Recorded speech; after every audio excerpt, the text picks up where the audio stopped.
entrepreneuring from day dot, primary school days, selling sweets in the playground, that kind of stuff. Yeah. So I'm one of those people that's just naturally been that way. Cookies, Lucozade. Listen, gone to the corner shop, buy the little penny seeds, take them into school, and then be flipping them for a little bit more. 5 cookies for £1, sell them 50p each. That's it. You know how it works. So yeah, one of the struggles is when you have an idea, it's finding a place to sell the idea. Like a product, if you have a product-based business, finding somewhere to sell it can be tricky. But once I kind of caught onto the idea of pop-up markets, the struggle was then, okay, where do I find these pop-up markets? I mean, I was chasing them every weekend. I was like, there's an event up there. I've learned so much as well in the journey. Yeah. So like I said, I sell at pop-up events a lot, and I've learned that there's a lot of things that tie us together than separate us. So for example, in Ghana, we refer to money as sika, right? And I was at an event and I have one of my little signs. I've got jewelry that's made out of old coins, so I call it sika jewelry, right? And then I had this Indian lady, and she came to me and she said, in my, I can't remember what dialect it was, but in my country, sika means money as well. I'm sitting there thinking that. Yeah, so I know that word, but I didn't want to say it because until you said it. You should have said it, because now they're thinking I'm making it up. But if you I don't want them watching saying, this guy don't even know something. No, but if you'd have said it, because when she said it to me, I was like, you just confirmed it. I was thinking that's the same. There's a connection there that we don't even know about. What about those denim jackets? I remember you had a denim jacket. I do a lot of stuff with denim. I remember there was this is a while back. You spoke at one of the events of trampoline and you was wearing a denim. That was a collaboration. Okay. So oftentimes, I'll make pieces with other people, right? Because I like to be on brand. And there's a story behind that, and I'll share that shortly. Today's guest is a community-driven entrepreneur whose work is rooted in connection, connecting people to culture, creativity, and to one another. 7 years ago, Richmond set out with a bold vision to bring Ghana to the world through retail. That vision became Afi Akos, and the award-winning Inspired by Africa store in Shoreditch, a space that grew into a cultural home for community conversation and celebration of African heritage. A champion for marginalised entrepreneurs and an author of Kwesi the Brave, Richmond is building more than businesses, he's building a legacy. Richmond, welcome to Trampolines Podcast. Thank you for having me on. It's a pleasure. Thanks for being here, taking the time out. I thought you'd be an amazing guest for our audience. Yes. Given your network, your background, I think there's a lot of value for our listeners today. I hope so. Listen, I'm going to give my best to share and not hold anything back. So, guys, this is an open conversation. So let's do it. Yeah. So like we start every episode, let's start by hearing a bit about yourself, your background. For those who don't know you, I know you've got a large network, so a lot of people might know you already. But for those who don't, let's hear a little bit about Richmond. You're gassing me up too much. Listen, I'm not this big time celebrity that you put me out to be, but I know a few people. I mean, it depends on where you want me to start in the story, but I'm going to start where I feel it's relevant. Yeah. I would like to say I'm what you would call a natural entrepreneur. So I've been entrepreneuring from day dot, primary school days, selling sweets in the playground, that kind of stuff. Yeah. So I'm one of those people that's just naturally been that way. Cookies, Lucozade. Listen, gone to the corner shop, buy the little penny seeds, take them into school, and then be flipping them for a little bit more. 5 cookies for £1, sell them 50p each. That's it. You know how it works. So I've naturally just been that way inclined, right? Yeah. And then I went through the system, as you call it, gone through the school system, did the kind of things that you do because your parents want you to do that. I'm from an African background, so being creative isn't something that is naturally encouraged and supported. And so there's certain things that you need to do, and I did those things. And I went to university, I read law, and I did the things that I was supposed to do. When I left university, I went into finance. So my first job was working in financial services and retail banking. Okay. Fast forward, and I'm now here, which is the reason why you guys want to talk to me, as a business owner. And I run a brand called Afi Akos. And Afi Akos is an Afrocentric retail brand that's really, really, really passionate about sharing culture, my African culture, specifically things made in Ghana. Right. And ultimately, that's where I'm at the moment. I guess the journey here has been a bit of an interesting one. And I guess we can talk about that at some point during this conversation. But I'm excited at what I do. I love what I do. For the first time in my life, when I wake up, I don't feel like I'm working, if that makes sense. I'm enjoying it. Yeah. And how did you start with the entrepreneurial, going from law, finance to so like I said, I had a typical journey. So did the whole university thing, went into work. Now alongside working, I was also kind of always side hustling. So I've been doing lots of different things. Most of the side hustles that I've had have been around connecting people, networking people, that kind of thing. But in 2017, we took a family trip to Ghana. So it's the first time me, my wife, my first daughter at the time, went to Ghana for the first time. And during that trip, it felt like a reconnection with my culture. And one of our family members went to the market, and they discovered a product, a fan, right? So it's an African print fabric fan. It folds up, and it's really beautiful, right? So basically, my wife saw the fan, and the way she went nuts for this fan, I was like, okay, there's some money to be made. Let me see what I can do with this one.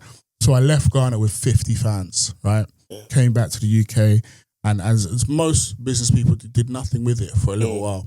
And then a friend reached out to me and said, Rich, there's this market happening in Camden. Do you wanna give it a go? I was like, yeah. Because he knew I had the fans, right? So I did this market in Camden, and that for me was the spark that lit everything. So that market, it was a sunny day, everything aligned. The sun was out, people and good vibes. Went to this market. It was myself and another cousin of mine who had fans as well. And on that day, we sold about 75 fans for bottom price £10, top price 15. And that moment I was like, okay, there's a real appetite for Afrocentric, African-inspired products. And that's what kind of gave birth to this journey. And originally it was just selling crafts and arts and crafts from Ghana. Yeah. And it slowly kind of developed into more what it is today, which is less of the crafts and more of like the fashion and the accessory side of things, but ultimately just still sharing culture, still sharing the things that I'm passionate about. Yeah. And how did you? Because for most people, like, they don't see the business opportunity in things like that. They're just on holiday. They're just like, oh, fan. Yeah, I'm gonna grab myself. My brain is always ticking. So where does that come from? Do you know what it is? I think I was gonna say I was born with it. But maybe it's a little bit of environment as well. My mum's a hustler. My mum's been doing all sorts of different things to generate an income for the family. Like she's been trading, she's been buying and shipping stuff. Like her current thing that she does is she ships products from here to Ghana. What most people don't realize is most of the products that are sold in Ghana are imported. So my mum finds key products that she knows will do really well, and then she'll ship them over. And then she'll have, family and relatives and that selling it. So naturally, let me do the opposite. I've done that's it. I'm bringing stuff this way, But naturally, I've just seen my mum, even growing up. Like I talk to my wife and I joke about it a lot that I've got shopping trauma, which is I hate going shopping because when I was growing up, my mum used to drag me everywhere, pulling this trolley, carrying all of her stuff in it, and to ship it back to Ghana, but. In those moments, I was learning something. I may not have realized it, but now I think back on it, I'm like, I see opportunity. Like she would go to the supermarket and see opportunities of things she could take back. She'd go to a car boot sale and see opportunities of things she could take back, or even sell within her network here. And so I think I've grown up seeing that and knowing that there is opportunities in loads of different situations. So I'm always looking, sometimes consciously, but most of the time unconsciously, things happen. I'm like, oh. There's something there. So yeah, a combination of nature and nurture, I guess. Yeah. A lot of entrepreneurs watching, listening to your story about getting the fans, bringing them over, going to the first market, and boom. Is that how it was, or was there? No, literally. No, listen. I'm guys. Don't follow me. Just I don't give this as advice, but I'm a doer, right? I don't plan. I get up. I do. And the planning kind of happens in the moment, in the process. This is not great advice to people. I'm not trying to give this as business advice. This is just how I am. So I will wake up with an idea and I will execute it. Most of the time without actually planning it out on paper. Because I guess for me, most of the planning is already done. Like I've got an idea of how I'm going to operate it. And I feel like sometimes if I sit on it for too long, I won't act on it. So I'd rather act on it. Once I'm in the motion, then we work things out. But for the most part, and that's genuinely how it works. So I had the fans. Like I said, I sat on the fans for a while. I could have done a market as soon as I came back. I did nothing. And it's in that stagnation that sometimes an idea can fade, right? If you don't act on something quickly, it can sometimes just get put on the back burner because life has a way of distracting you with other things. Yeah. And thankfully, an opportunity came back to me where it was like, okay, look, Rich, like a friend of mine knew I had the fans. Rich, do you want to try and sell them at this event? I was like, yeah, let me do it. And that's what I'm like. If an opportunity will come, I'm like, cool, let me jump on it. So I went there and literally it was that day, because for me, that was proof of concept. That was me trying something to see how people responded to it. And then using that data to then, okay, people like that. What else would people like? And so I kind of then went on a journey of, okay, they like this, let's try this, let's try that. I tried artwork, I tried crafts, I tried all sorts. But it was a journey. But ultimately, it was just that moment that sparked everything. And I said, okay, cool, let's move with that. Bearing in mind that when I did that market, I was working full time. I was working full time in the bus industry as an accident investigator. And so I had a full-time job. And then I just found myself in this world of markets, going to pop-up events and selling products on a weekend, and then on a weekday going to the office and trying to help bus drivers become better bus drivers and try and stop them from having accidents. So for a long time, what I did was a side hustle. Yeah. And how long was it before it kind of turned into something where you was like, okay? I mean, to be fair, it was a side hustle for at least a solid year. But then even in that year, it felt like a full-time job because once I did that first market, I really got an appetite for doing markets. And I went on this journey where I was literally just searching out different markets. I mean, one of the struggles is when you have an idea, it's finding a place to sell the idea. Like a product, if you have a product-based business, finding somewhere to sell it can be tricky. But once I kind of caught onto the idea of pop-up markets, the struggle was then, okay, where do I find these pop-up markets? I mean, I was chasing them every weekend. I was like, there's an event, I'm there, you know. And literally that first year of being a side hustle, I was working like every market I could find at the weekend. I was there, you know. After that, it then developed to, okay, maybe I can do this a bit more seriously. But even the journey from side hustle to main hustle, it wasn't intentional. I was kind of forced into a position where I had to make this thing the real thing, if that makes sense, you know? Yeah, I think the main thing there is consistency, because a lot of people get motivation in the moment. Like you said, you act on it, because motivation comes and goes. It's a comes spark. in a burst. That's it. Next the motivation morning, is like, you get this flicker and then you have to respond to it. So if you get the flicker and you do nothing, it will dim. You get the flicker and you allow it to spark you, it will turn into a flame. It will just grow and grow and grow. And you have to learn to move with it and stop being so afraid to take a step. So I'll give you an example. My wife and I are two different personalities. Yeah. So she's a planner. She's a thinker. She processes things. And I think this is why we work well together. I just get up and I'll go. Like I'll wake up today and I'll say I'm going to write a book. I'll write a book.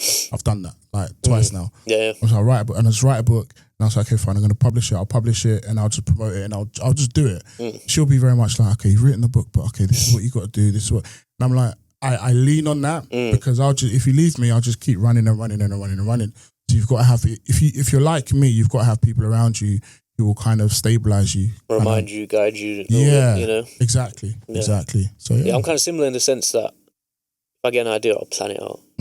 Then most of the time goes into planning. Okay, and you never really get to that, you know. And so how do you? Okay, so as somebody who has the opposite trait to me, how do you spark yourself to do, or do you find that sometimes because you plan so long, you just never do? I think it's a bit of both. Okay. Because I get ideas when I'm laying in bed at like 12 a.m., 1 a.m. I'm not going to act on it there because... Why not? That's the thing, isn't it? Like, why not? Because I'm in bed, I'm like, let me make a reminder that tomorrow morning I'm going to do this. And that reminder keeps going for weeks. So you set the thing in motion to say, I'm going to come back to this thing. And so then what's stopping you from doing it? Because when the reminder pops up, what happens? Can't just swipe it. You see? This is the thing. taking action in the moment Yeah. is probably the best advice. 100%. Like if you do something meaningful, that then means you have to follow through with it. A reminder, like you showed there, a reminder can be swiped off. Yeah. You can dismiss it. But when you do something more purposeful, actionable, you're like, okay, I've put energy into this thing now. I have to follow it through a bit more. I'm not gonna wake up 1 o'clock in the morning, do something meaningful, and then forget about it. I've put time into that thing. Yeah. So now, guess what? I'm gonna follow through a bit more and try and get to the end of whatever that thing was sparked in me. I feel like I've learned just start and then figure it out 100%. As the things come up instead of planning all those things. Yeah. But you like something like if you haven't landed your first client, but you're deciding how I'm going to deal with this and that. Deal with it as it comes. That's get it. your client first. That's and it. then figure it out. That's the best learning. So for me, I found along the way is that no amount of like preparing something is not has no. How can I put it? There's no learning to it. Yeah, when I'm in a situation and I've got to figure it out, I'm learning. Yeah. When I'm reading a book that says if this happens, you should do this, you should that. That's not really learning. That's just preparing you for the experience. But the experience will teach you really what to do in that moment. And if you're bold enough to just step out, let experience teach you. Trust me, you're not gonna. It's like with the book idea. Yeah. Like you said, you had the idea, you done it. Yeah. But I'm sure you learned a lot. I was like, next book I release, this one I'm gonna do different. That's it. I forgot about this. I forgot to do that. Exactly. This is how it's gonna be more successful. Exactly. And this is why I think I do what I do. Well, I do well at what I do because I don't worry too much about failing. I do some audacious things. Like even my business, when I first set it up, right, I always said to myself, okay, position myself as if I'm at the end. No. So the end vision. What's the vision for my business? Yeah. So try and position myself in that capacity. I think 2 years or 3 years into business, I did my first Christmas advert. Like no other business on my scale was doing those kind of things because these are the kind of things that the big boys do. Yeah. I said, look, if I see myself, my brand, Afi Akos, as being the foremost leading Afrocentric retail space for my customers, let me position myself that way. So after that, I've been doing Christmas ads every other year because I haven't got the budget to do it every year. Yeah. But it's just one little way of me positioning myself for where I see myself, or where I see the business. It's like manifesting. That's it. That's it. If I believe it. You have to fake it till you make it. So yeah. You've got to 100%. Because you know where you want to be, so you're taking those steps. Yeah. Even if it might not be working as efficiently as, but you're still learning and you're getting a taste for it. You're seeing 100%. How it works.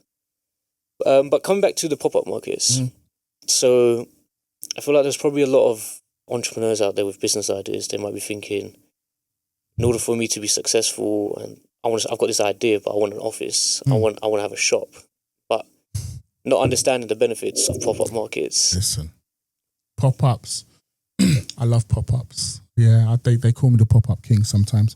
The reason why I love pop-ups is you get that instant hit in terms of the feedback from your customers, your potential customers. You know there and then, is this product going to be a winner or not? Like with the way people respond to it. I think if you have a product-based business and you want to test it out, you want to see how people respond to it, you want to know how to tweak it, how to perfect it, take it to a pop-up. Yeah. People are going to tell you, oh yeah, I love this, but don't get me wrong, you don't have to listen to all of them because some of them are just time wasters. But some of them were going to come with nuggets of ideas that are going to make you realize, do you know what? Yeah, now I can tweak it to make it more effective for a broader audience of people. But for me, pop-ups are a great way to really, really get proof of concept. Like if you have a product-based business and you've not done a pop-up, what are you doing? Like, if you're not selling your product, what are you doing? It's like you're doing some market research while selling. It. Your market research, you're selling, you're developing your product idea. You're working on things like the price point. Like when I first started, I'll go to one market, I'll price it one way. I'll go to another market, I'll price it another way. I'm not trying to rob my customers. I'm just trying to understand different demographics. What's the best place to position this thing so that it really, it moves the way I want it to move. Appeals to the customer. Exactly. Exactly. So pop-ups, if you're a product-based business and you've not done a pop-up, you're doing yourself a disservice. Like, it's great to have bricks and mortar, fine. Yeah, have your shop if that's what you want. But the thing that a pop-up will give you that your bricks and mortar won't is that broad demographic of customers, because pop-up type happen in different locations in the UK. So I could be in Birmingham one day, I could be in South London another day, I could be in North London, wherever it is. Yeah, I do travel to North London, by the way, even though I'm from South. But the point I'm trying to make is you'll get a different demographic at each location. If you're on bricks and mortar, you're stuck in one particular location, you're going to get the same old people over and over again. You know, and so having that operation in different spaces will give you a broader kind of range of feedback about what you're doing. Allows you to diversify as well. Yeah, that's it. And I'm probably assuming that you probably introduce new products to your line according to different markets, customer feedback. 100%. You know? There are times when I've launched a product just off the back of a conversation with a customer. So I've been at events, and maybe I've got a product and somebody's seen it and they're like, oh, I love this, yeah, but you know what? If you did this, if you did that, yeah, I'm like, that's a good idea, you know. And so I've done it, yeah, and it's banged. And like people have really gone mad for it. And so this is why I think pop-up markets and being able to connect with your customer, yeah, or your tribe as I call them, is a great opportunity to really develop things for them. Because ultimately we're for me as a retailer, I'm in a business to sell products to people. I'd rather make things they want than things that I like. That's what I was going to say. Do you think this is what people are going to like, so I'm going to launch this? Or do you think, let me listen to the people and then that's what I'm going to say? It's a combination of the two. So I think the broader mission for me is sharing of culture. So my overarching statement or my core brand pillar is I'm sharing Ghana. So Ghana to the world, right? So the fabric choices, the styles, all that kind of stuff is all about me saying, look, this is my culture. I welcome everybody to it, right? The sales part is around, okay, let me make things people will actually like to wear, right? So the clothing element is very much driven primarily, I guess my main muse is my wife. So I create pieces that I think would look amazing on my wife. Okay. She then tells me she doesn't like most of them. And then the things that she does like, we then take to market. Yeah. And then even when we take to market, I don't necessarily do a straight off full launch. I take them to pop-up events and I see how people respond. What about those denim jackets? I remember you had a denim jacket. I do a lot of stuff with denim. I remember there was this is a while back. You spoke at one of the events for Trampoline and you were wearing a denim. That was a collaboration. Okay. So oftentimes, I'll make pieces with other people, right? Because I like to be on brand, and there's a story behind that, and I'll share that shortly. But I like to be on brand whenever I'm at events or speaking or whatever it is. And there's a friend of mine called Jamal, and he's got a brand called Denim Recon. So Denim Recon, they like to upscale or upcycle denim. So I did a collaboration with him where we fused the African print with the denim, and so we do bespoke pieces. So there depending on what project I'm working on, I work with different people. Most of my stuff is made in Ghana. Some of it I work with creatives here to bring things to light as well. Right. I do a lot in terms of fashion. I do more than there's time to talk about, and but for me, I love to collaborate. I love to if there's somebody doing something amazing that I can kind of feed off of, we can feed off of each other. I'll pull up alongside them and say, look, let's do a collaboration. Yeah, because it helps to amplify both of us. Yeah. How important is that collaborating? It's key. Like my first retail space was born out of collaboration. So having run in Afi Akos for a little while, I was in this position where I was loving pop-ups, but I wanted to see if this would work in like a fixed location, bricks and mortar. Right.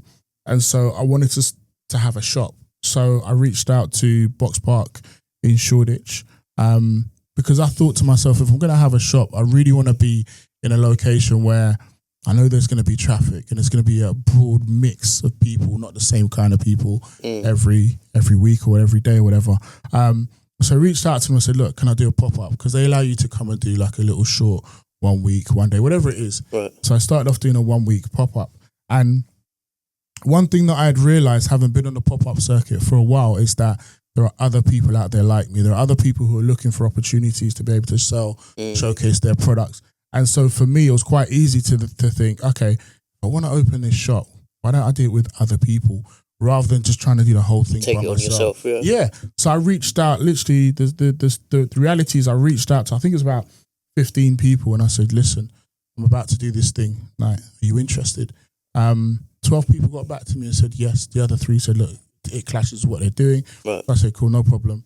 The 12 people that were happy to run with me, was it 10? 10 people that were happy to run with me, we started. And I opened my first pop-up at Box Park, Shoreditch. And it was a raving success. So we were there for a week and we absolutely smashed it. Like, people loved what we did. The first pop-up was called Afi Akos, inspired by Africa. And we had a broad range of people in there, people doing greeting cards, people doing clothing, people doing candles, people doing body butter, that kind of stuff. It was a real, it was a forerunner to what I want the business to be in the future, which is a department store. And in that week, we had nothing but positive feedback from customers, to the point where people were saying, I mean, why are you closing? Why are you just a pop-up? And that really spurred me on. So off the back of that, I said, you know what, guys, let's try it again. And we tried again. This time, instead of 1 week, we did 3 months. And it banged. The same thing. Everybody was like, guys, why are you a pop-up? Why don't you stay? Yeah. And so I ended up staying. I stayed there for about nearly 4 or 5 years. Okay. And it turned from a pop-up to a permanent shop. And we just ran with it. And it went from 10 brands to 15 to 20 to 25 at one point. And we just kept fluctuating. But we had different brands coming through there. And it was a real good opportunity for us to see how this kind of space fits into the London landscape. Yeah. And in terms of figuring out who you're going to work with, how do you go about that? Like, how do you decide this person's the right fit for me? Or okay. So in terms of like analyzing, because there'll be a lot of people that might see you're onto a good idea. Yeah. And they're like, let me attach myself to that person. That is a great question. Have you ever thought about that, or you've always taken a bit of a risk? I've never thought about it. All right. So I'm a man of faith, right? I believe in God. And so this might sound a bit unorthodox here, but I let God lead me in those things. So a lot of people will pull up alongside me and say, yeah, I want to work with you. And my instinct always is yes. Yeah. Right. So I always be like, yeah, let's collaborate. And I'm like, yeah, let's work together. But what I do, right, that they don't realize, I'm like, I go to God, I'm like, God, if this person is somebody you want me to pull up alongside, then let it happen. And if it's not, and 9 times out of 10, the ones that I'm not meant to work with, it will just fade. Like nothing will come of it. But the ones that really want to work with me, they put the energy in. I feed off that energy, and I'm like, okay, cool. This is somebody I'm supposed to work with. So for me, it's really about that person. And do they align with my values? So I have my values, they have their values. Is there a meeting? Is there an alignment? Are we on the same path? Is me working with them going to dilute my vision in some way? I think for me, I want to put Africa at the front and center of everything that I'm doing, right? So if I'm working with somebody and they're trying to diminish that element, I can't work with them. That's one of my core brand pillars, like Ghana to the world. Yeah, that's my saying. Well, it's not my saying. It's a saying that I attach to. Yeah. And so I guess maybe that is the key thing then. It's about that alignment of brand values with their brand values. To be fair, I've never thought about it. That's the first time I've had a question that made me think like, do you know what? I don't know. But I think the answer I've given you is the reality of what I do. Yeah. I guess, yeah. I guess, when believing in God, you kind of take it as a, God sent this person kind of thing, and let's go with it. If it doesn't work out, I mean, look, the reality is the God part of my life is front and center, and it drives a lot of what I do in terms of my confidence in my business. So I always say, like, some people say to me, "Oh, you're so open, like you share the details of what you do, right?" And it's like, aren't you worried that someone's going to take your idea and run with it?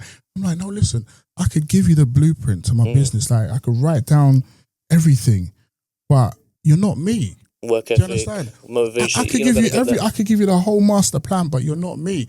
Like there are things that are for you that nobody else can execute in the way that you can execute. Right? I'm not saying go share your whole business with everybody, but what I am saying is don't be afraid of helping people along the way. If somebody comes to you with a question and you can help them. Don't feel like, oh, if I give them this, that's the plug for them to come on. No. Like the reality is, if it's for you, it's for you. Right? Nobody has your sauce.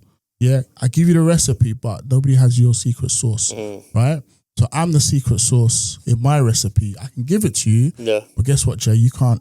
It won't taste the same. Yeah. When you're it's not going to taste like my one. Do you know what I mean? So don't be afraid to support people, to help people. to work with people. I have people reach out to me in my DMs all the time. Is this a good market? Or, can you give me some advice on this or on that? And I just do that, right? And because I'd like somebody to do that for me. If I ever reach out to somebody and be like, yo, please, could you help me with this? I'd like them to be able to help me if they can. Yeah. So I give that out and it comes back to me. Yeah. And like you said, no one can copy what you do. They can try, but they're not going to replace you, if that makes sense. You can give them all your products, 100%. Take them to a market, but how much are they going to sell if they don't have your characteristics? If they don't have my sauce, they can't do it. You know. That's it. So I'm never worried about that. And I always think as well, there's enough space for all of us to operate. Yeah. The common analogy that's given is if you look down the bread aisle, although it's changing, but if you look down the bread aisle, how many different brands have you got? People selling bread? Yeah. It's all bread. Yeah. Do you see what I mean? But some people like Warburton's, some people like Hovis, some people like the shop's own brand. Yeah. So there's capacity, there's space for all of us to exist in there. You just got to find your little spot, your spot on the shelf, master that, execute that, and you're winning. Yeah. Let's talk about inspiration. Has your business been inspired by other brands or, other businesses you've seen, or was you just, I like this fan, I'm taking 50 of these, I'm going to go sell them? Oh, it started with that. Yeah. And then it kind of developed. I think there's somebody I met on the business journey that really tweaked things around for me and made me as passionate as I am about what I'm trying to do now. Yeah. So I went to Ghana. So the first trip to Ghana is 2017. Then in 2019, I went back with a slightly different outlook. So in 2019 is when Afi Akos developed from selling crafts and arts and all that kind of stuff and started wanting to move more towards the fashion side of things. And so I took a trip to Ghana in 2019.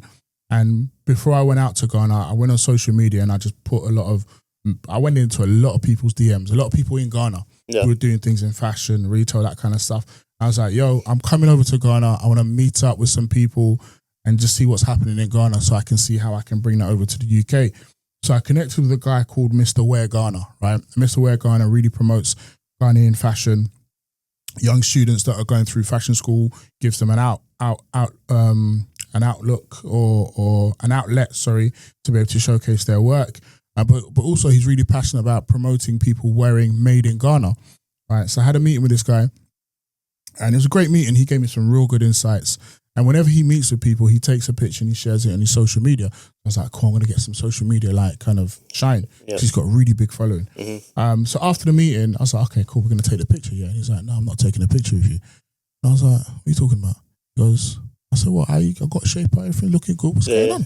He goes, listen, I'm Mr. Wear Ghana and my whole platform is about promoting made in Ghana, people wearing made in Ghana. And I just met him with a pair of shorts and a t-shirt. Yeah. It's like, there's nothing about you that says made in Ghana, so I can't be promoting that. And it was at that moment I kind of switched on. I was like, do you know what? If I'm there promoting something, I've got to live it. I've got to be able to say in a meaningful way that I'm not just saying you should do it. This is how I live my life. Yeah. Now, my thing is I'm trying to encourage people to wear African wear on a daily. So on a daily basis, I purpose to wear something either made in Ghana or inspired by Africa in some capacity. Most of the time, people don't even realize I'm doing it, but I am doing it. So on a normal day, if I'm in an office, for example, like this office that I work at sometimes, I'm a little bit more, corporate. But I'll always have socks, always have some piece of jewelry. So my wedding ring is actually made of brass in Ghana. I have something on just to represent my culture. So that meeting with Mr. Wear Ghana was the moment for me that it shifted more from just being about like the sales to be more about, I'm really passionate about my culture. I really want to share it, genuinely want to share it. And I guess that's my focus more than the sales. The sales always come. But if you're passionate about sharing, something of you, people see that, want to buy into that. And so that meeting with Mr. Wear Ghana, I feel like was a really pivotal moment. Like really pivotal for the way it shifted my mind in my business. And then if you think about it, really it's branding, it's marketing, right? So if I'm not on brand, who's the best person to promote your brand but you? If you're getting opportunities to be in spaces, like the amount of times I'll go somewhere and somebody be like, oh my God, where'd you get this from? Yeah, it's my brand, isn't it? Yeah, so check out Afi Akos, blah, blah, blah. But I'm marketing all the time, and that's the one thing that I learned from And he inspired me a lot, big time, big time, yeah. Yeah, it makes sense because you could be walking around with designers, brands. Yeah. And then, no one's going to approach you and be like, oh, I like what you're wearing because they've seen it, right? This is it. And then you're going to have to pull out a business card to say, look, I make, this is what I make. That's but it. if you're wearing it, it's already 100%. I mean, if you're a fashion brand, yeah, and you're not wearing your stuff, you're making a big mistake. Selling it? How you selling it? How you trying to make other people wear it? That's what I'm saying. Yeah. If you can't wear your own brand, confidently, who's gonna wear it then? Like you're the first outlet for your creativity and what you're making. There are loads of pieces. Coming back to your question about how do I decide what to make? Sometimes I'll make something just for me and I'll wear it at a pop-up event or wherever. Kind of the feedback. And people are like, oh, wow. And I get fucking problem. So now I've learnt, right? Yeah.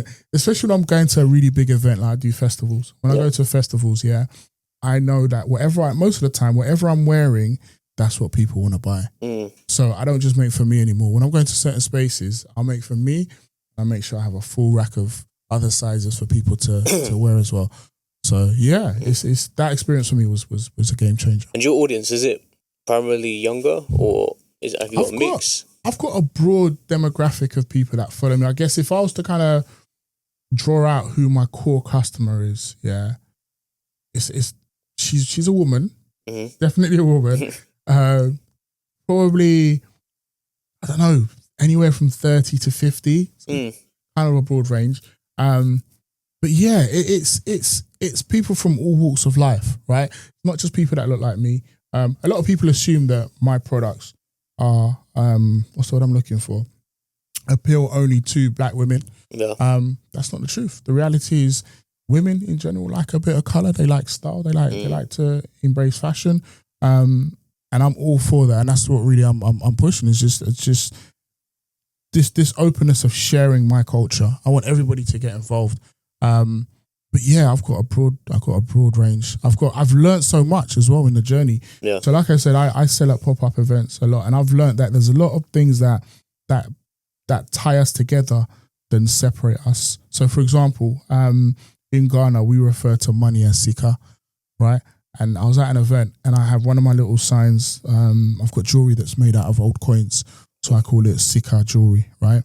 And then I had this Indian lady, and she came to me and she said, "Oh, in my I can't remember what dialect it was, but in my country, sika means money as well." I'm sitting there thinking that. Yeah, so I know that word, but I didn't want to say it because until you said it. You should have said it because now they're thinking I'm making it up. But if you I don't want them watching saying this guy don't even know something. No, but if you'd have said it, because when she said it to me, I was like, you just confirmed it. I was thinking that's the same.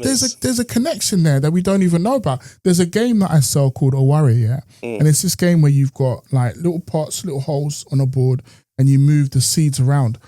I've discovered in doing markets, that this game is played around the world, not just Africa. I knew it was played in Africa, but this game is played in China, in Sri Lanka, in places around the world that I had no idea. Yeah. You see what I mean? There's a lot more that connects us than divides us. And I feel like in doing what I'm doing, I'm learning that. I'm discovering that even more. So going back to, let's go on to networking, because you have a wide network. Yeah. How did you build that? Did you go out there? No, unintentionally. So,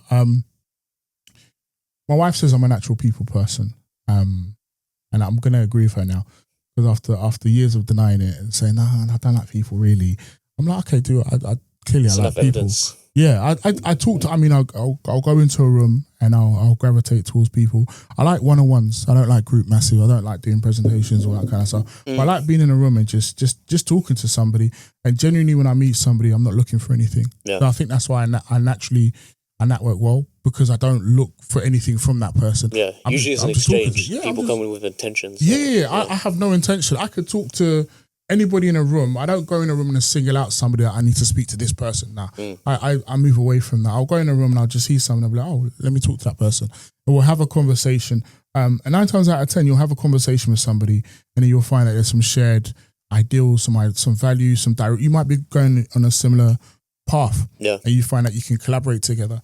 Sometimes that conversation is just a great conversation, but that person's not really for me. But we've had such a great connection. We still exchange details. And what I'll find out later on is that person wasn't for me, but it's for somebody in my network, and I connect them. So I do a lot of connecting because for me, it's really important that if I meet somebody and we've gone to the extent of exchanging, then there's a purpose in that exchange, right? And so when I'm then talking to somebody else and they're like, I'm doing this thing and this is what, and I'm like, as they're talking, I'm thinking, that person's doing that thing. They're the gap filler. They're the person that you're missing. I just connect them. And for me, I do that naturally. So like I said, I don't intentionally seek to network.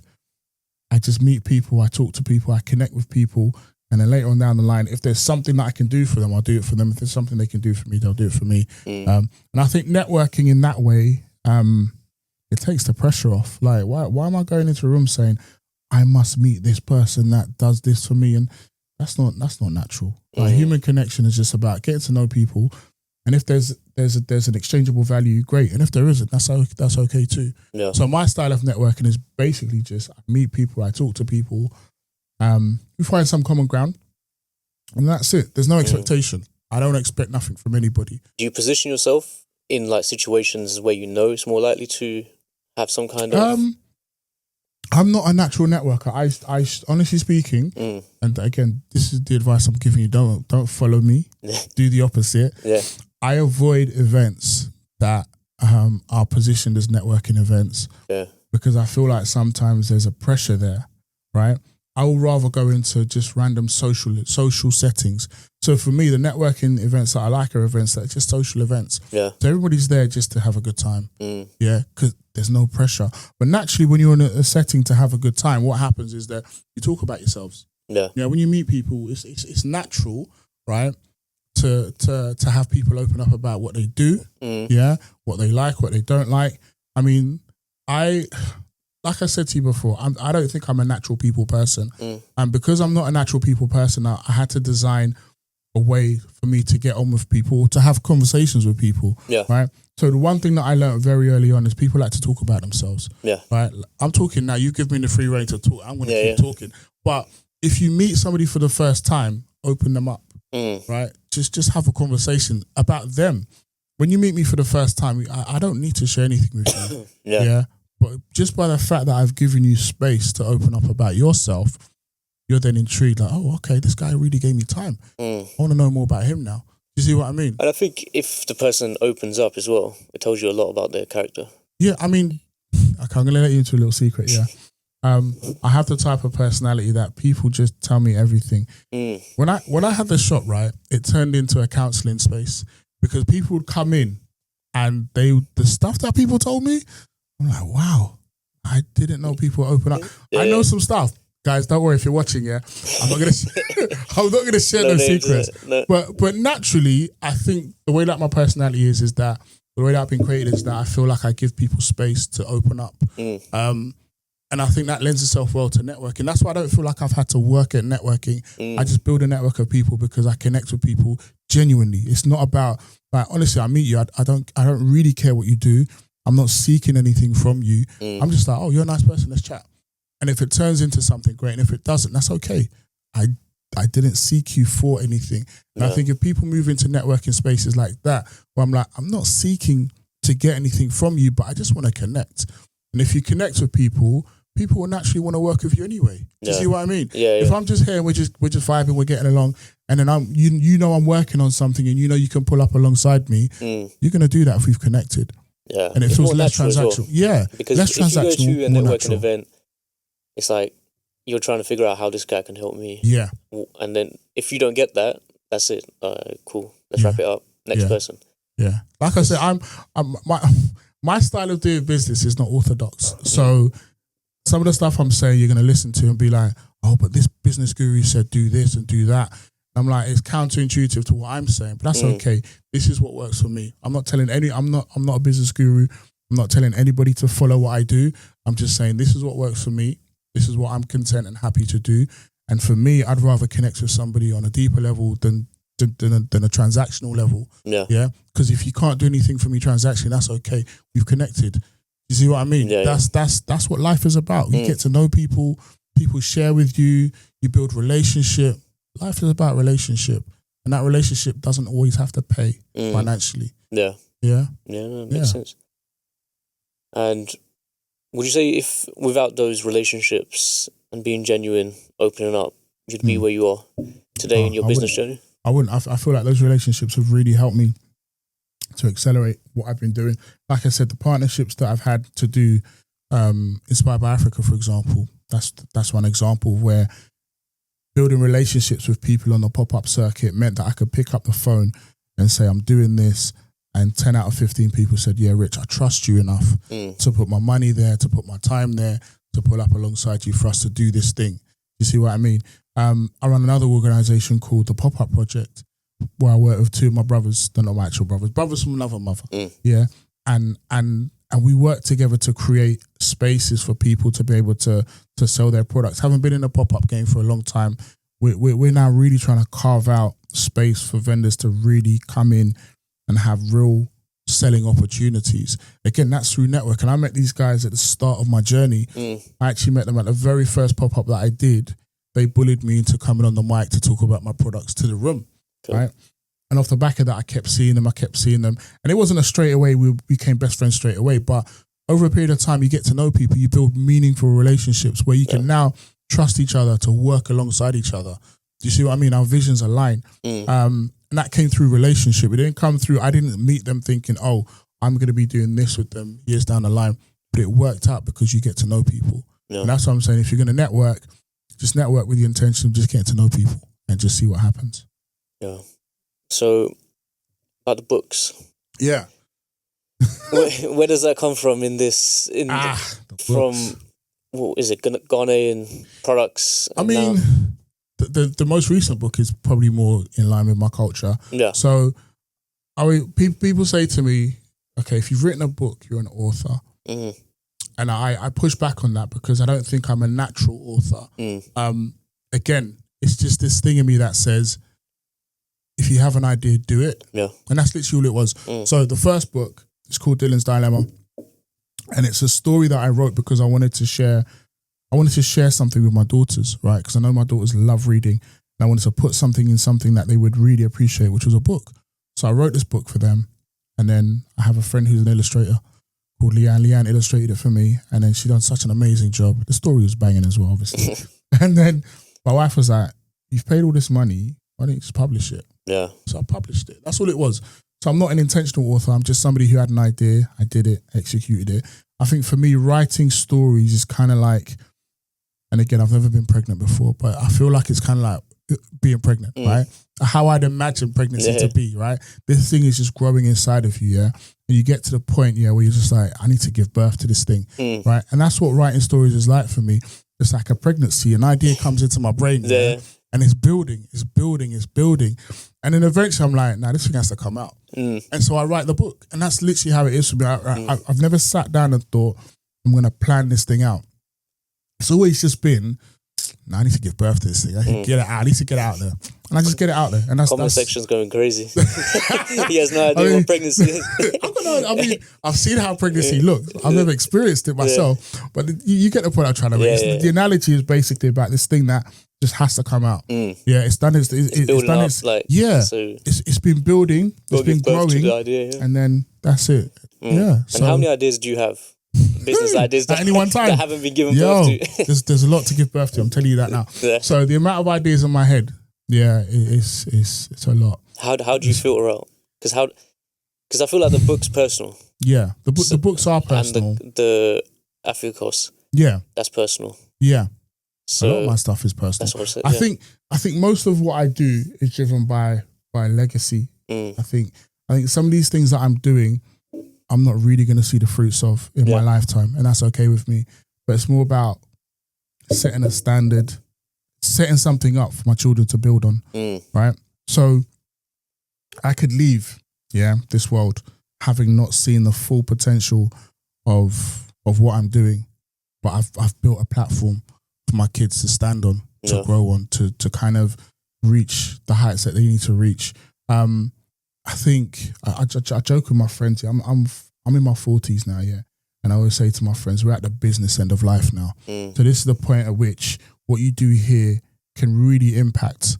Even if it's just like, okay, this impacts my family, but ultimately this impacts society because your family are here for generations to come. Yeah. So what I'm thinking about now is my business has to be more than just about making money. It's got to have some impact in some way. It's got to affect lives in a positive way. And I think that's why everything that I do, when I think about it, leads back to having this positive impact on people's lives. Yeah. So I won't just do something just for the sake of it, right? It's got to have that other element of value, which is going to make somebody feel good, right? So the clothing that I make, it makes you feel good. Like one of my best sellers, is the Infinity dress. And the reason why I love this dress, is that women of different shapes and sizes can wear it, right? There's nothing worse than walking into a space to buy something and thinking, oh, it won't fit me. Yeah, the shop isn't for me. As a slightly more voluptuous man myself, when you walk into a space, and you can't find a t-shirt that will fit you, it kind of hurts. Yeah. I know I should lose weight and I'm working on it. But the point I'm trying to make is that let there be an option for me now at this current stage, as I work. I want to look good too. Like I want to look. I mean, that's what I'm saying. I want to look good too. And so when I look at women, for example, the amount of times I've had women, like full-figured women, come onto my rack and they'll see this dress, this Infinity dress, they'll be touching it like, oh, this looks beautiful. And then I say, it fits you, They're like, what? Nah, it won't fit Surely me. not, yeah. It won't fit me. I'm like, let me show you it'll fit you. And the delight in their eyes when they know that this thing can fit them, but it also fits somebody who's a size 8. No. Do you see what I mean? Yeah. That's game changing. That changes a woman's countenance, like how they feel about themselves, because they now see that they've been seen. Because for me, it's like, everybody should be able to partake in this thing. Everybody should be able to enjoy this thing. Yeah. And that's why I try. A lot of the stuff that I do clothing wise is one size fits most. Yeah. Because I think everybody should be able to get involved. So all of you clothing brands that are out there, if you're not catering for bigger people, we're trying to work on ourselves, but at the same time, give us something to wear whilst we're working on ourselves. Do you know what I mean? I can't stay in my house with nothing to wear because you're saying that, oh, I'm not going to do a plus size. Do you know what I mean? So I think it's important to cater for those sizes. Yeah. Yeah, that makes sense. Yeah. So what is next for yourself? What in the business journey? What are you? Okay. Any plans? So I've currently kind of put a pause on the physical retail space, and it's a temporary pause because I think what's coming next is bigger. It's bigger than me, and so I'm in this season of just kind of building and working on the next step. So the first time in my life, I'm actually planning. This one takes some planning. This one takes some planning because this one's bigger than just me. Yeah. And then there are some visions that you carry that are bigger than just you. And you need to take that time to be able to build that network around you to bring that vision to life. And so this is a season of just building in terms of like the network even more. So when I'm having conversations with people now, that is the one thing that's on my consciousness is, and I work with this person for this vision that I've got lined up. I'm not intentionally trying to grab people, but it's on my radar. So I'm like, okay, I'm having this conversation. This person might be the right fit. So I'm having follow-up conversations. And if we align, then okay, they're in the team. We're working on a big project because what I want to do is I want to do what I did with Inspired by Africa, but on a bigger scale. That's what I'm going to say. So those of you who know Inspired by Africa, who know what we went through with Box Park Shoreditch, Box Park Croydon, how we were awarded Best Retailer of the Year 2025. 2025. No, 2024 actually. You know that what we tried to do was really bring the African culture, the Caribbean culture to the forefront in a visible space. So we're going to do that, but on a bigger scale. So that's the vision. That's what's coming, guys. So stay tuned.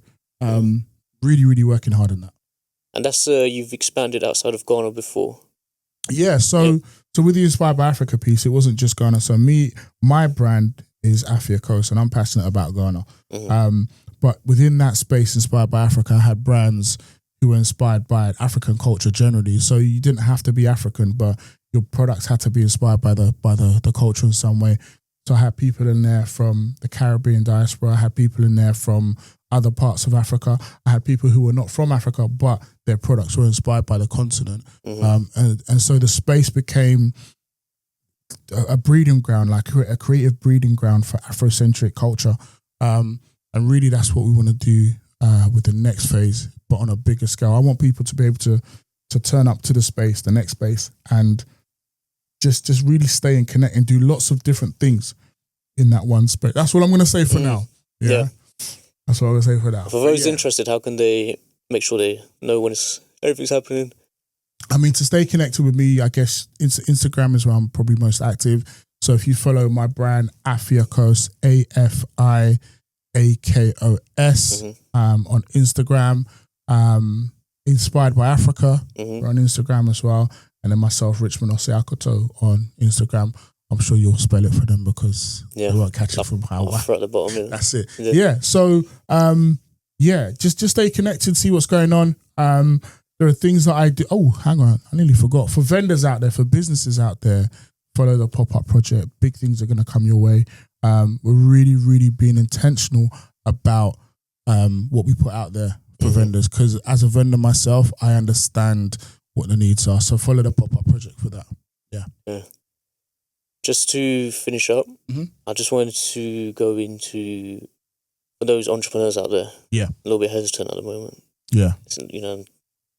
Not really sure if they should start their journey or they've started it, but it's not for them. What would you say? Like, what's some advice you would give them? Let me try and give some meaningful advice. Number one, just do it. Yeah. Like Nike said, just do it. Literally, if you have an idea, just start.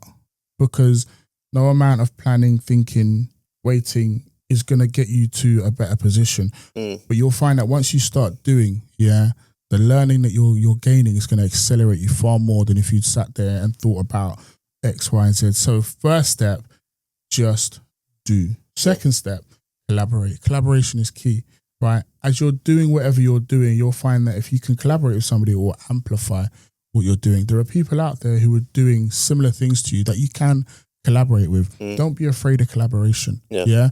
Collaborating with somebody doesn't mean you're going to lose your shine. It means your shine is going to get amplified because their followers are going to see you, your followers are going to see them.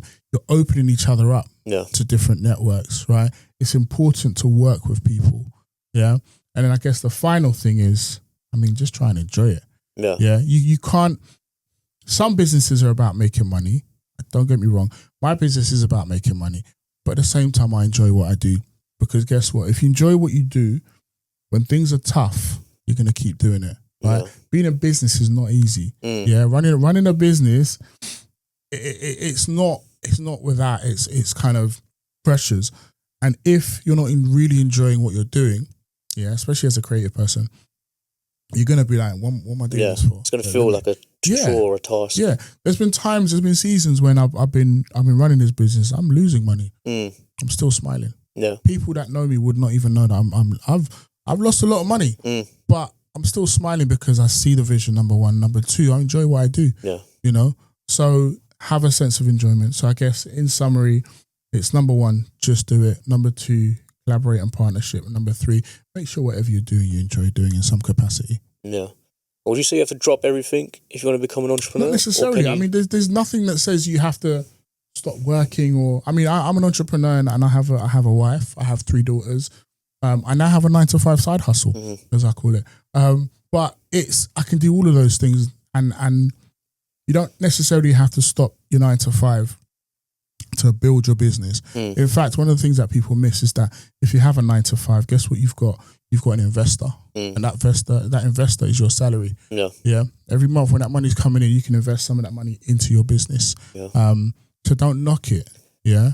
Wait until you're ready to really kind of step out and not have, that commitment. So listen, just go for it. 100%. You'll learn a lot more in the doing than in the thinking. Yeah, makes sense. Next thing, I wanted to give you an opportunity. I thought that was the last question. No, we're wrapping up. Okay, we're getting there. We're getting there. Let's go. We can wrap up. No, I was going to give you the opportunity to promote your latest book. Oh, okay, thank you. Yeah. So my latest book is called Kwesi the Brave. Kwesi the Brave is kind of a story about my life. So I was born in Ghana. Forgot to mention that. I was born in Ghana, came to the UK. I'm from Ghana. Let's say that again. I was born in Ghana, came to the UK when I was about 6 years old. And I just remember, and to be fair, this is probably one of the things that really drives what I do. I just remember that feeling of one point being really, really passionate about my culture, just excited about wearing things from my culture, being in spaces that, were all about my culture, to then feeling like I want to kind of hide it. Do you see what I mean? So growing up in this country, you want to fit in with everybody else. And if everybody else's mum isn't coming to school with a head wrap and African print clothing and stuff, you don't want your mum to turn up to you doing the same thing. And so I went through this period of just like not really loving my culture in the way that I should. And that's what kind of gave birth to the story of Kwesi the Brave. So Kwesi the Brave just charts Kwesi's journey from coming to the country and just that feeling of, I need to hide who I am. Yeah. Right. And the story just follows Kwesi as he reaches that place where he's like, no, I don't need to hide who I am. I am who I am, and my culture is a part of me, and I'm sharing that. Because if you don't know my culture, you don't know the full extent of me. And so it ends with Kwesi understanding that there's a beauty, in sharing who you are, and that in order to stand out, in order to fit in, sometimes you need to stand out, and that's what he does. And the reason why I say that kind of fits in with what I do, is that the clothing aspect, a lot of it is very much about understanding that when I was younger, I didn't want to wear this stuff not because I didn't like the prints. Really, when I think about it, I didn't like the styles that my mum was putting me in. She was putting me in these very ultra traditional styling, and I just wanted a bomber jacket or a t-shirt or whatever it is. And so now I just create pieces that fit in line with my Ghanaian background, but also I'm a Londoner. I'm an ambassador for an organisation called I've got to get this in, otherwise they'll kill me. Make sure this stays in the cut. I'm an ambassador for an organisation called Cultural Style Week, And Cultural Style Week is really passionate about creating a platform or creating a space for people to share their culture. People from everywhere, right? So whether you're from Uzbekistan or China or Bangladesh or wherever, in that period in May, they encourage people to wear clothing from their culture, And the reason why I was drawn to that organisation is that part of me that wants to see a London where people feel confident to wear their cultural clothing out in the street, so people can see the full extent of them and not just kind of sideline it to special cultural events, like it's a wedding or it's a this or whatever. I'm going to the shops and I'm wearing my cultural wear. Do you see what I mean? And that's the exciting thing about Cultural Style Week. And so that all ties into Kwesi the Brave, Afi Akos. Everything that I do is kind of interlinked in this idea of wanting to be confident and sharing of culture. Yeah, no, it was just reminding me of me in school on International Day. So everyone was told to wear their international clothing. What did you wear? I didn't want to wear what my mum was trying to put me in. I was like, everyone's going to laugh at me. And then obviously she won in the end. I was little. So I walked in and then I was looking around. I was like, what's everyone wearing? Everyone was wearing something pretty normal. Then I saw a few people that were wearing the same thing as me, like other Asians. And I was like, and that's when I was like, okay. Like, you felt more comfortable. You see? And everyone was like, oh, that's so cool. Like that's so shiny and this and that. And I was like, and that is the beauty of something like Cultural Style Month, which is what I'm a big fan of, because it really does allow people to really fully express themselves. Clothing is a part of our culture. Food is a part of our cultures. Music is part of our cultures. You see what I mean? We have to fully share that. And as a parent, it's important as well. Because if what you teach your kid, like 100%, if you tell them to shy away, they're going to shy away. You got to make them feel confident in who they are, and the culture is a part of it.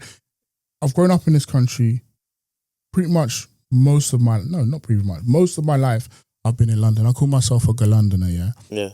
I'm a Ghanaian at the core, but I'm a Londoner. Do you see what I mean? I can't. When I go to Ghana, they know that I'm from Abroche, which means abroad. Okay. I'm not from there to them. And then when I'm here, that's another story.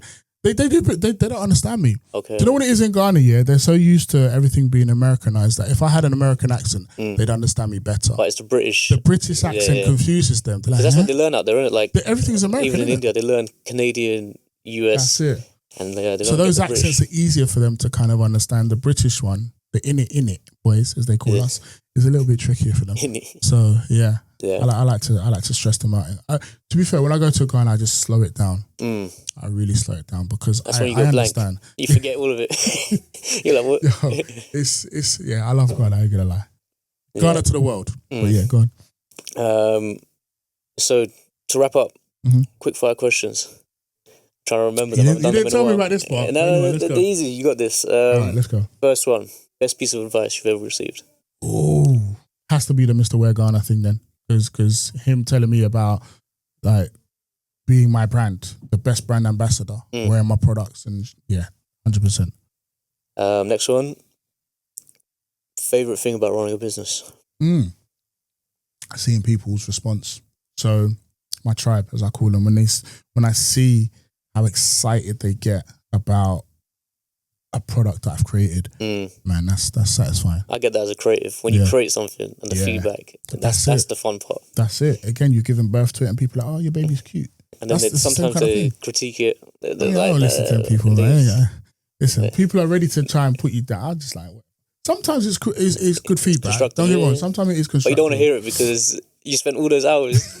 I know it. Okay. I need to work on that, honestly. Because No. Okay, look, I said ignore them. But what I mean by that is you will know when something is constructive and when something is just, I had nothing to say, so I said something. There are people out there who will look at your work and be like, oh, that's really good, but if you did this, that, and that, that really elevated. I love those people. I will listen to them all day, every day. And then there are people that are like, it's bad, everything's bad. Do you see what I mean? There's a difference. Some people are coming from a point of view that I want to see you excel. So they're going to give you this little nugget. Some people are, they're trying to tear you down. Once you figure out how to discern, okay, that person's trying to pull me down, that person's trying to lift me up, you'll figure out it's easier to receive the feedback from those people than from those people. But Now, I'll give you an example. I remember we went Uganda for Back to the Roots kind of trip. And I came back. This is the first time I ever edited something. I made a whole video for it. And I showed my dad. Yeah. And he's watching it. I'm like, watching his reaction. He's like, how do we know where that is? He's like, you should put some writing at the bottom saying this is, and I'm thinking, you came on the trip, you know where that is, right? What are you on about? I went back, put the thing in, the little captions at the bottom, and I'm looking it back, I'm like, okay. It made sense. Yeah. You see? Because then we got like gathered family that didn't go on the trip, and they were watching it, and they're like, oh, so that's where it is, that's the Nile, this is that. And so at the moment I was like, oh. No, but what your dad got you to realise is that he got you to really think about who's the content for? No, forget that. Yeah. Who's the viewer, audience. Who's who's it for? You. It's for who you're gonna be exactly. You know where you went, so you know this was that and this was that. But if I'm watching, I'm like, that's a nice waterfall. That's a nice river. Yeah. I've not learned anything. I've just seen a nice picture or video. So that was perfect advice. Yeah. I sat there waiting 2 hours for it to render, export. And then he's telling me to do it again. So was it that it was your dad giving you the advice? Or was it the way he delivered it? What was it about the advice? Or was it just you just don't like advice in general? Yeah, you know when someone says it to you? Yeah. But it's like, maybe you forgot to do it.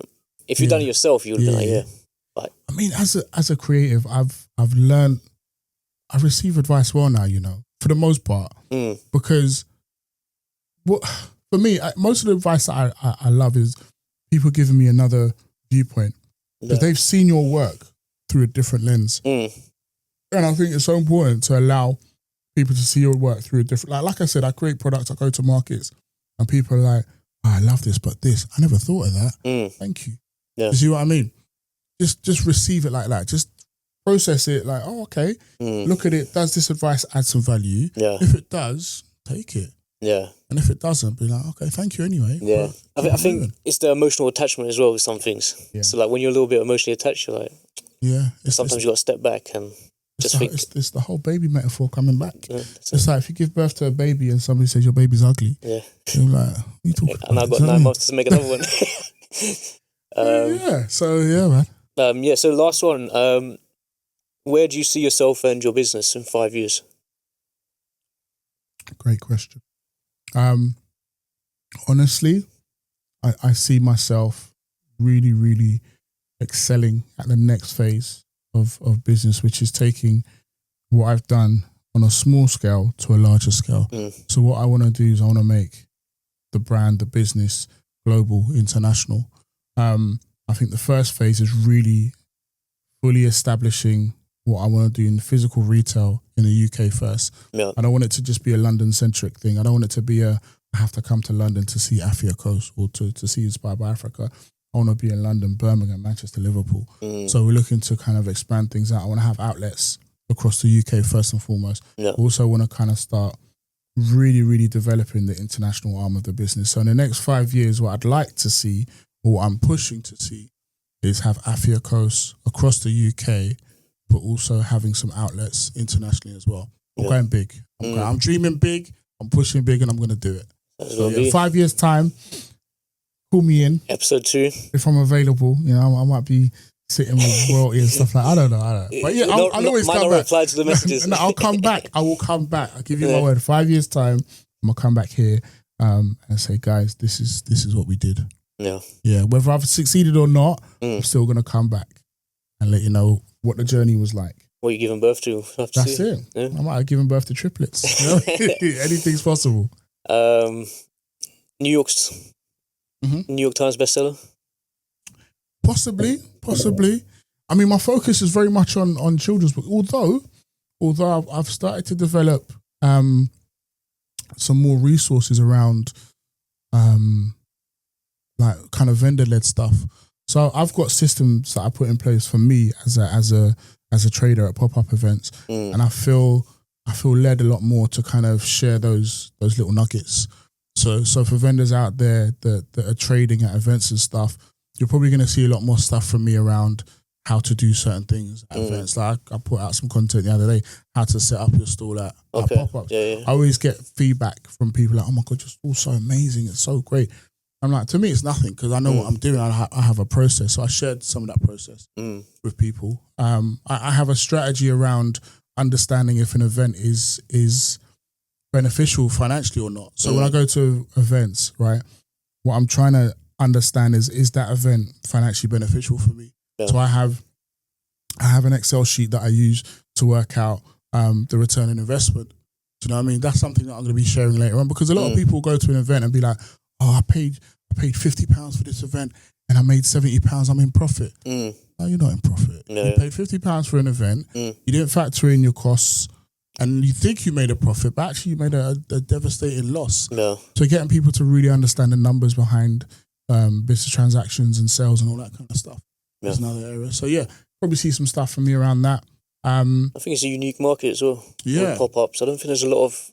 I might be wrong. There's advice, guides. No, there's not a lot of people giving advice. I don't know why that is. It's more on the higher level in terms of... Yeah. People don't look down. People kind of look down at pop-ups like it's lower level. No, yeah. But it's the birthing ground for a lot of businesses that will then start flying. Yeah. So I think if you have that support level there, it really help people to kind of really grow and develop their businesses to scale up to... Yeah. And I think when you're making that guide, you'll find a lot of it's natural to you. Yeah. Like you're writing it down, you're like, who's going to read this? Everyone probably knows it. But it's because you know it, you assume that everyone knows it. That's true. And then you show it to someone, they're like, oh, there's a lot of value in it. Yeah. And I think that's where I'm stepping out a lot more because you're right. A lot of the stuff that I'm kind of teaching people, in my mind, I'm like, you know this. And I'm telling people stuff like, oh, how do and you share it just because it's common. Yeah. It's natural to you. You just think that this is what people do. I'm giving a lot of value here in this one conversation. And I didn't even realise I'm just having a conversation. So I just think that's where you'll probably see a lot more, from me in that regard, in terms of anything that I write. There might be a lot more stuff around that. So yeah, exciting times ahead. All right, Richmond, nice one. Thank you. Thanks for being on the podcast today. My pleasure. And yeah, 5 years later, I'll be 5 back. years later. Cool. Same space. Nice one. Yeah. All right, man. You shake hands, I don't know how to sing words, man. Shake hands, first handshake on the podcast. Well, you know.